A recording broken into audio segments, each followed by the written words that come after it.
Hello everybody, my name is Sam. I make waifu review content, and in today's video, we're going to be talking about Kokomi and asking the question, is she viable as a Vaporize type of main DPS?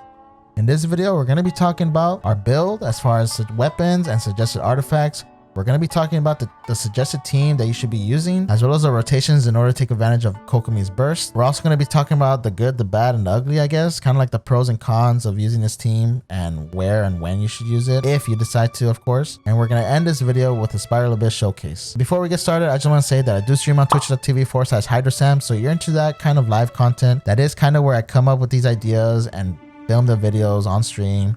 And you get to hang out with me and, I guess get to know me if you really want. So the link will be in the description in case you're interested in that. Also, I do want to say a full disclaimer. I'm not telling you to build Kokomi like this. All I'm doing is showing you the best Vaporize showcase that I can and what I used on stream and was able to, do on Spiral Abyss. Most of y'all didn't pull for Kokomi, so you're here either because you're interested or you're a Kokomi haver. I'm not telling you you should pull for Kokomi. I just want to make that clear really quick because I can already see the comments. Kokomi is just a support. Stop trying to make her a main DPS, HydroSam. This is not what Mihoyo intended for Kokomi to do. I can already hear those comments. So that's why I want to say this full disclaimer real quick. Anyways, now that that's out of the way, let's get into the video.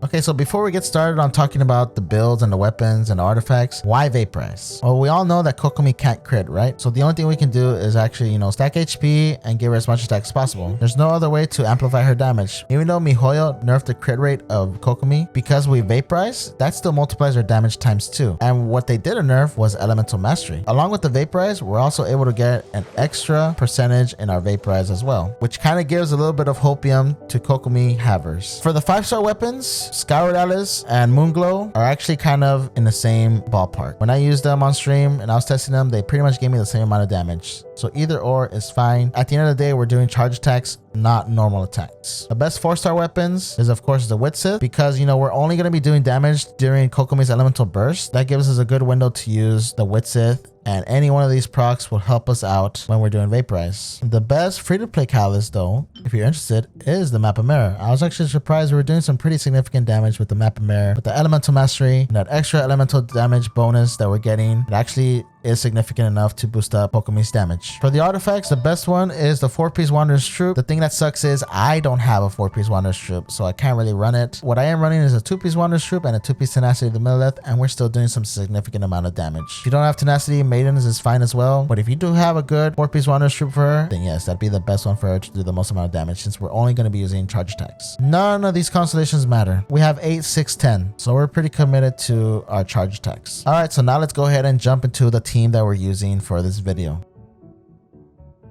So this is the team we're pretty much going to run with Vaporize Kokomi. A must character that has to be on this team is Xiangling. With her elemental burst, she's going to be allowing us to create Vaporizes. The good thing about Xiangling is, of course, she is F2P. Everyone can have her. The best second character is Bennett, but you don't need him. But definitely he is worth having on your team, because he's Pyro. He's going to give us that extra attack bonus to our team, and he's going to be healing us. The 4th slot belongs to an animal character, whether you have Sucrose or Kazuha. If you can pull it off, Kazuha can give us extra hydro damage bonus to Kokomi. If you decide to go with Sucrose, Sucrose will give us that extra elemental mastery for the whole team. So either or is fine. Especially with multiple mobs, you need to crowd control them. So Sucrose and Kazuha are good options. The builds for the other characters are pretty simple. I just got 4-piece Emblem Seraph Fate for her. I've got Noblesse on Bennett and Viridescent for our animal slot. So let me go ahead and talk about the pros and cons of this team. So hopefully I have some background gameplay going on. This team really excels whenever there's more than one enemy on the floor or Spiral Abyss. On Chamber 1 first half, since we have Kazuha, or if you have Sucrose, you're able to CC those enemies and get them all gathered up, so that way Sango no Miya Kokomi can do a Vaporize charge attack. Upon defeating enemies, they give energy particles, which is able to help with energy restoration for Kokomi's burst, and as well as the rest of the team. Where we struggled a lot was Chamber 2 with Mago Kenki. For a short while, we're able to do some nice burst damage with Kokomi's Vaporize, but after her burst is done, there's a lot of downtime, a lot of dead time. It's basically just the whole team trying to get their burst back up, and usually Bennett and Xiangling's burst comes back before Kokomi's. So then you're there waiting for Kokomi, and of course, maybe you can just use Kokomi's elemental skill and then Vaporize with Xiangling, but then at that point, it turns to a Xiangling showcase, and there's nothing wrong with that, but the whole point of this video is just to try to kind of show showcase the potential of Kokomi by yourselves. Because right now on my team, I don't have Xiangling that much invested. All she is a pyro enabler. Problem with Chamber 2 of energy restorations, my solution was either running a Hydro character so that way Kokomi can get her burst back up, because you really don't need Kazuha, especially if it's against Mago Kenki. The main two you need is just probably Bennett and Xiangling, because you're just going to be doing some vaporized charge attacks.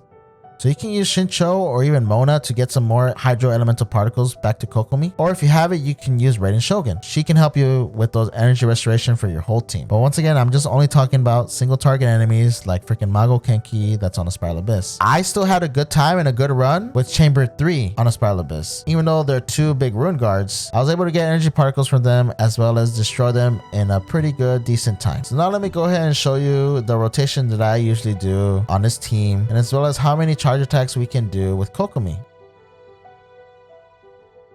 Or let me go ahead and try to do this live commentary of me trying to do the rotations for you guys. I'm going to do a normal attack on one enemy to apply Hydro.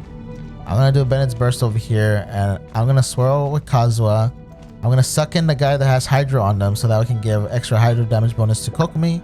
And then we're going to use Xiangling to apply Hydro, and then we do our Kokomi thing. So let me go and show you. Go over here so that way we don't do a Vaporize. Then suck them in. We get Hydro damage bonus. We do the burst, and then we do Xiangling. And now we do Kokomi. Wait a little bit. Boom, charge attack. And then wait a little bit. Charge attack. And charge attack again. Look. It's not... I'm sorry I didn't demonstrate that well, but I promise it's better in the showcase. But I'm just showing you the rotations we do. And now we just go ahead and get back our elemental burst using everyone's elemental skill. Notice how I didn't use Kokomi's elemental skill in the beginning, because if we did use Kokomi's elemental skill in the beginning, it would ruin our vaporizes. It would turn to Xiangling doing the vaporizes instead of Kokomi. So at the end, hopefully you get everyone's burst back up, and then you're able to rinse and repeat the process. Hey guys, so since that showcase wasn't the best, I just want to show you what's the maximum amount of charge attack vaporizes you can get with Kokomi during her elemental burst. So let's go ahead and show you that right now. Initial burst. And 1, 2, 3, 4, 5, and then that's it. Just 5. After the 5th one, your elemental burst will end. So you can get 5 good ones in there. Let me just point the fact that whenever we're doing vaporizes with Kokomi, we're not going to use Kokomi's elemental burst, because then that would just turn into basically Xiangling doing the vaporizes instead of Kokomi. And it'll ruin your vaporize damage potential.